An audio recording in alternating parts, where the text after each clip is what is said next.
ఉసిరికాయ ముక్కల పచ్చడి ఒకసారి అయితే ఇలా ట్రై చేయండి. కరెక్ట్ కొలతలతో నేను చూపించబోతున్నాను. టేస్ట్ పరంగా కానీ చాలా బాగుంటుంది.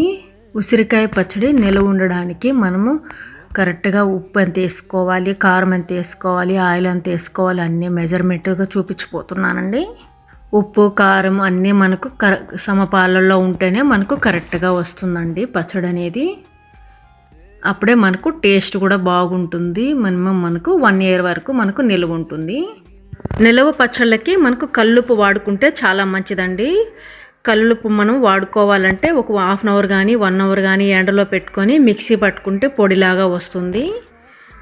అది వాడుకుంటే మనకు చాలా బాగుంటుంది.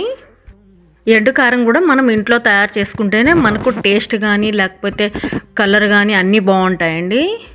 బయట మార్కెట్లో కొనేది అంత బాగుండదు. పచ్చళ్ళు అయితే త్వరగా పాడైపోతాయి. ఈ ఉసిరికాయ ముక్కల పచ్చడి మీకు కనుక నచ్చినట్లయితే నేను కింద లింక్ ఇస్తానండి. లాంగ్ వీడియో అయితే నేను కింద ఇస్తానండి. ఒకసారి మీరు ట్రై చేయండి. నచ్చితే కనుక లైక్ చేయండి, షేర్ చేయండి, సబ్స్క్రైబ్ చేయండి, బెల్ ఐకాన్ క్లిక్ చేయండి, ఫ్రెండ్స్కి షేర్ చేయండి.